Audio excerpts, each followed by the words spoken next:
Dog Works Radio is sponsored by Alaska Dog Works. Check out their website at alaskadogworks.com. You can support this podcast on patreon.com/First Paw Media. From First Paw Media, sponsored by Alaska Dog Works Professional Canine Training Center in Anchorage, Alaska. This is Dog Works Radio, committed to families and their dogs to build lifelong and fulfilling relationships. Visit our website at dogworksradio.com. Now here are your hosts, Robert and Michele Forto. An important facet of dog ownership is training. As soon as you bring your puppy home, you should begin training. On top of teaching your dog basic commands, it is also vital that they understand basic puppy manners, including how to behave in the home, what behaviors are appropriate, and what is not. One of the most common challenges new puppy owners say is, "My puppy won't stop biting me, and I've tried everything."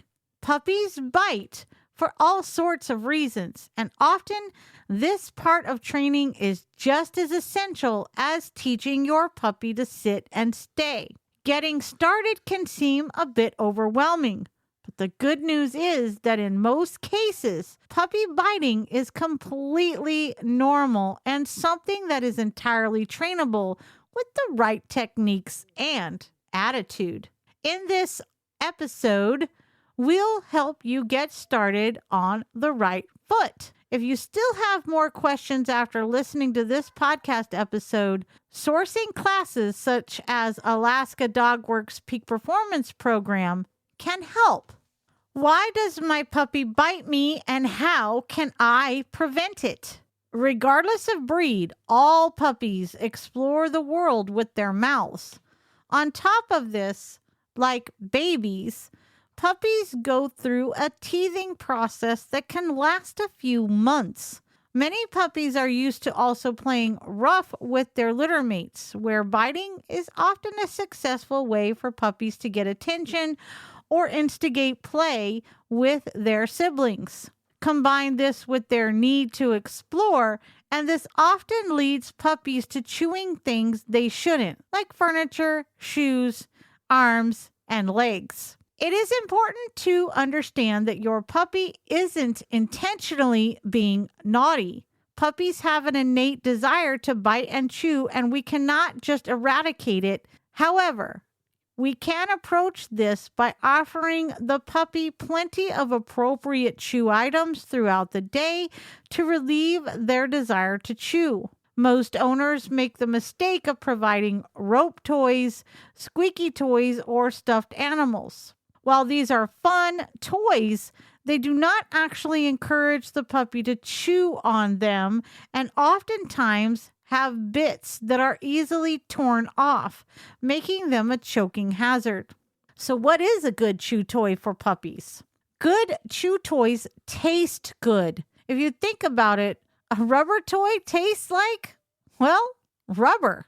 No wonder your puppy would rather bite your leather shoe or arm. When picking chew toys for your dog, look for ones that have a lot of flavor. Our favorites are bully sticks, cow hooves, pig ears, or yak chews. Always ensure your puppy is supervised when they are working through a chew toy, as you never know if or when a small piece could break off and pose a choking hazard.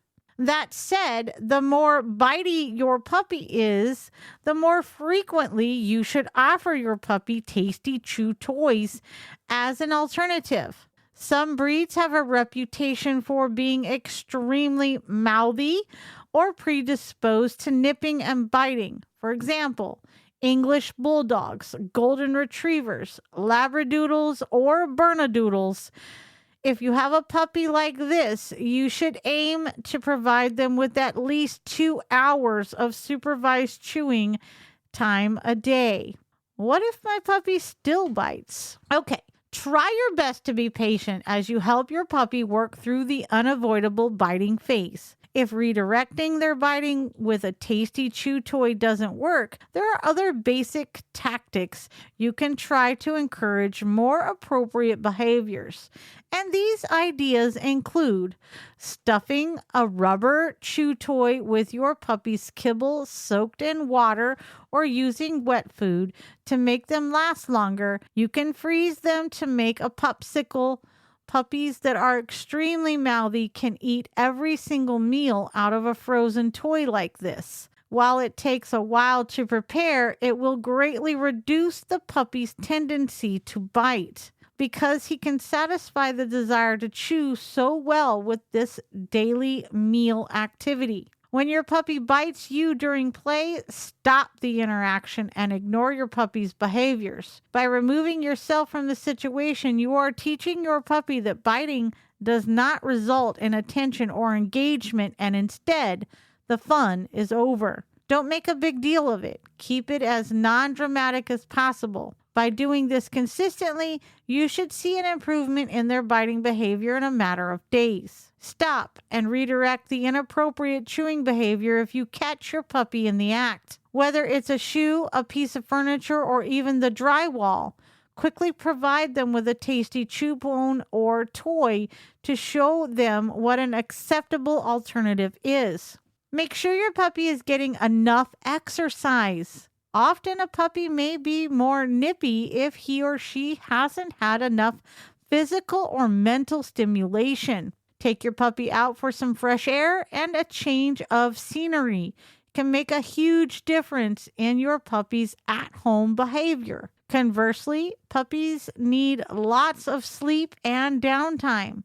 If your puppy is overstimulated or overtired, you may find he or she expresses the need for rest by biting and nipping excessively. Don't be discouraged if your puppy continues to bite here and there despite your best efforts. It is perfectly normal, developmentally appropriate behavior for puppies until they are around 6 months of age. When can I start training my puppy? You should begin training your puppy the moment you bring them home. This includes teaching your puppy to stop biting, but also to familiarize them with other skills that will be crucial in the long term, like sit, stay, or come. Puppies begin learning from the moment they are born, especially when it comes to socialization and handling. Formal training of commands can start at around 8 weeks, which is around when your dog is ready to come home.